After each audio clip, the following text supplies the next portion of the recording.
नमस्कार मित्रों, एक बार फिर अपने बचपन की भूली बिसरी यादें लेकर आपके साथ उन्हें बांटने के लिए फिर से उपस्थित हूँ। आपको बताऊँ, मेरा इसी महीने में जन्मदिन गया है। जन्मदिन एक बहुत ही विशेष दिन होता है और अब तो पता नहीं कितने जन्मदिन निकल गए, लेकिन बचपन के जन्मदिन मुझे याद है। तो एक बड़ा स्पेशल दिन हुआ करता है। आप बहुत स्पेशल महसूस करते हो खुद को। बचपन में हमारे यहाँ ऐसे जैसे आजकल जन्मदिन मनाते हैं, ऐसी तो कोई परंपरा थी नहीं। बस जिस दिन जन्मदिन होता था तो नए कपड़े पहन लिए और फिर भगवान के सामने मम्मी बैठती थी, थाली में को थोड़ा मीठा रख करके रोली, चावल और ₹1.25 और फिर भगवान के सामने वो तिलक लगाया जाता था और लोग तालियां बजा लेते थे और ₹1.25 मिलता था। उसकी खुशी अलग होती थी, क्योंकि उस समय जब 1 पैसे की भी बहुत कीमत हुआ करती थी, तब ₹1.25 एक बहुत अच्छी खासी रकम हुआ करती थी। मुझे याद है कि एक बार कुछ दिन पहले ही, या जब मेरा जन्मदिन आया उससे कुछ दिन पहले ही, मेरे एक दोस्त का भी जन्मदिन था। वो मेरा क्लास फेलो था। मुझे उसका नाम भी शायद याद आ रहा है, वेद प्रकाश करके एक लड़का हुआ करता था। तो उसका जन्मदिन था। वो हमारे स्कूल के रास्ते में ही कहीं रहा करता था। तो उसने मुझे कहा कि यार, कल मेरा जन्मदिन है तो तू मेरे घर पर आना। तो मैंने कहा ठीक है, आ जाते हैं, क्योंकि ये तो एक अच्छी बात थी कि वो अपने जन्मदिन पर मुझे बुला रहा था। और उसने मुझे बुलाया था और एक लड़का और था। हम दोनों को उसने वहाँ बुलाया और उसके घर पर हम लोग गए। अब मुझे ये तो सचमुच याद नहीं है कि हम कुछ उपहार लेके गए या नहीं गए, या पता नहीं वो परंपरा थी भी नहीं या मालूम भी नहीं था। लेकिन हम उसके घर गए। उसका घर बहुत खूबसूरत था, शायद कुछ पैसे वाले लोग थे। और वहाँ पर हमको बहुत अच्छे तरीके से हमारा ट्रीट किया गया हमें, और बैठाया गया। उसके मम्मी और पापा दोनों वहाँ थे, और शायद उसका एक भाई भी था, वो भी वहाँ पर था। तो हम कुल मिला करके उसके मम्मी पापा, उसका भाई, वो खुद और हम 2 लोग उसका जन्मदिन मना रहे थे। तो बाकायदा जन्मदिन मनाया गया और खाना, पूरा हमें खाना खिलाया गया, जिसमें खीर, पूरी, कचौड़ी, ऐसी चीज़ें थीं। बहुत बढ़िया खाना। और फिर हमारे सामने उसका जो है वो तिलक कुलक किया गया और सब हमने तालियां वालियां बजाई और आ गए। लेकिन इस तरीके का जन्मदिन पहली बार मैंने देखा था, जिसमें बाहर के लोग भी शामिल थे। बाहर के लोग मतलब दोस्त। तो जब मेरा जन्मदिन उसके शायद कुछ 1 महीने बाद के करीब आया होगा, अब मुझे पूरी तरह से तो याद नहीं है। तो मैं भी बोला मम्मी से कि, मम्मी और पिताजी से, कि मैं भी अपना जन्मदिन मनाऊंगा और अपने दोस्तों को बुलाऊंगा। तो ऐसी कोई परंपरा थी नहीं, इसलिए माना नहीं गया। मैं उस समय आपको बताऊं, शायद ये जब मैं 6ठी में पढ़ा था तब की बात है। और मैंने आपको कई बार बताया है कि मैंने 3 साल से उम्र से मुझे पहली कक्षा में बैठा दिया गया था।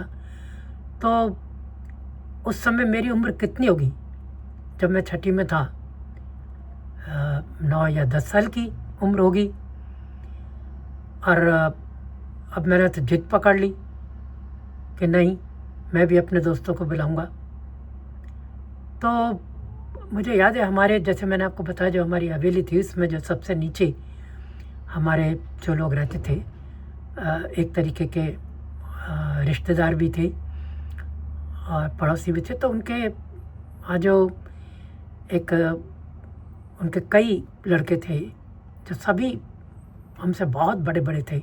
शायद उनका जो छोटा बेटा था वो भी मुझसे 12 साल के करीब बड़ा रहा होगा। तो ये उनके तीसरे नंबर के जो लड़का था वो उस समय काफ़ी बड़े थे। और जब उन्होंने मुझे जिद करते देखा तो उन्होंने बोला ठीक है, चल तेरा जन्मदिन मनाते हैं, तो अपने दोस्तों को बुला ले। कितने दोस्तों को बुलाएगा? तब मैंने कहा नहीं, उन्हीं 2 दोस्तों को बुलाऊंगा। एक तो जिसने मुझे बुलाया था वो, और एक जो मेरे साथ गया था, बस 2 लोगों को बुलाऊंगा। तो तय ये हुआ कि ठीक है। तो जिस दिन मेरा जन्मदिन था, मुझे याद है उन्होंने अपने ही घर में नीचे जो एक चौक था वहाँ पर एक टेबल लगा दी, और टेबल के 3, हाँ, क्योंकि हम 3 ही लोग थे, मैं और 2 वो, 3 उसमें कुर्सी लगा दी। और उस समय केक वेक तो कोई जानता भी नहीं था, केक की ना कोई परंपरा थी। और अगर जब पता ही नहीं था कि इस तरीके से भी जन्मदिन मनाए जाते हैं, तो उसका तो कोई मतलब ही नहीं था। मुझे याद है कि वहाँ पर कुछ घर में शायद कुछ मम्मी ने बना दिया, नमकीन वमकीन, कुछ ऐसी चीज़ें, कुछ शायद पकौड़ी वगैरह। और बाज़ार से हमारे शहर में एक रसगुल्लों की बहुत फेमस शॉप थी, और उसके बाहर लिखा रहता था कि जाते हो किधर, किधर को ध्यान है, बंगाली रसगुल्लों की यही दुकान है। तो मुझसे कहा गया कि ठीक है, कुछ मीठा भी चाहिए, तो वहाँ से रसगुल्ले ले आ। तो मैं गया और शायद गिनती के कुछ रसगुल्ले रहे होंगे, वो मैं लेकर के आ गया। समय पर बहुत इंतजार रहा कि कब मेरी बर्थडे जो है शुरू हो उस ज़माने। तो वहाँ पर ठीक टाइम पर वो दोनों लड़के आ गए, और शायद हमको वहाँ पर बैठा दिया गया कुर्सी पर। तो मेरे जो घर वाले थे वो भी नीचे आ गए उनके घर में, और शुरू हुआ। तो अब शुरू क्या करना था, बस वो जो सामान था वो खुलाना था उनको, क्योंकि सुबह ही उनके आने से पहले ही वो मम्मी ने जो टीका वीका जो लगाती थी भगवान के सामने, वो लग चुका था। तो खाना शुरू किया। अब मैं सच बताऊं कि मैं भी बच्चा तो था ही, मुझे रसगुल्ले बहुत पसंद थे। तो मैं उनसे कहने की जगह और खुद रसगुल्ले उठा उठा के खाने लगा। 1 रसगुल्ला खाया, 2 रसगुल्ले खाए। तो वो जो सामने वो जो भाई साहब बैठे हुए थे, अब वो मुझे आंखों से इशारा कर रहे हैं कि तू मत खा, इनको बोल, इनको बोल। और वहाँ तक किसको होश, ऐसे ये लगे कि रसगुल्ले रखें तो खा लो। तो मुझे याद है कि पता नहीं, मैं 3-4 रसगुल्ले उसमें से एक के बाद एक खाता चला गया। और तब वो तुरंत उठ कर के आए। पहले तो उन्होंने आंखें वाँखें दिखा करके मुझे मना किया, और उठ कर के आए, बोले कि ऐसा करो, आप ये तुम्हारे दोस्त आए, इनसे भी पूछो, इनको भी रसगुल्ले खाने के लिए बोलो। तो मैंने बड़े बुजुर्मन से, मुझे लगा कि अब ये भी इसमें हिस्सा बटाएंगे, तो मैंने उनसे कहा कि ठीक है भाई, रसगुल्ले खाओ। तो उन्होंने भी शायद खाए होंगे, लेकिन वो सब जितने भी वहाँ पर घर वाले और उनके घर वाले जो इकट्ठा थे, वो खूब मुंह छुपा करके हंसते रहे। जब वो दोनों लड़के उसके बाद चले गए, तो उसके बाद जो मुझे सुनने को मिला होगा उसका आप अंदाज़ा लगा सकते हैं। तो हंस भी रहे थे लोग और नाराज़ भी हो रहे थे, लेकिन मुझे ये लग ही नहीं रहा था कि मैंने इसमें गलत क्या किया। अरे भाई, मेरा जन्मदिन, रसगुल्ले रखे हैं तो रसगुल्ले खाओ, यही तो एक बचपन की जो निशानी थी। खैर, वो एक जन्मदिन एक इस तरीके से मना जिसमें थोड़ी सी मज़ा भी आया।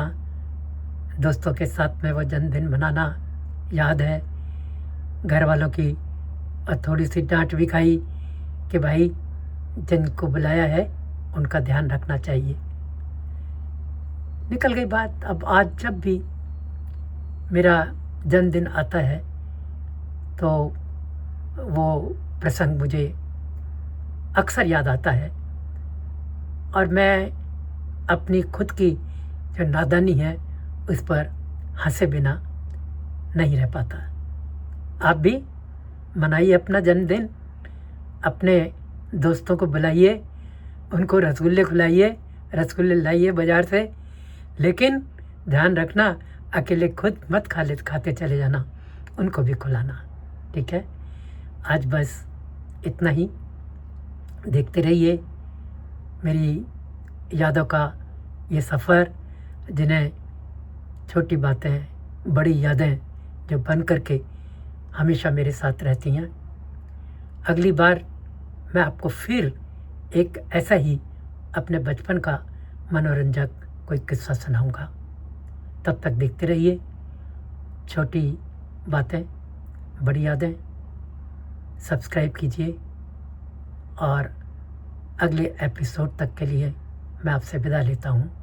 नमस्कार, बहुत बहुत धन्यवाद मेरे साथ बने रहने के लिए।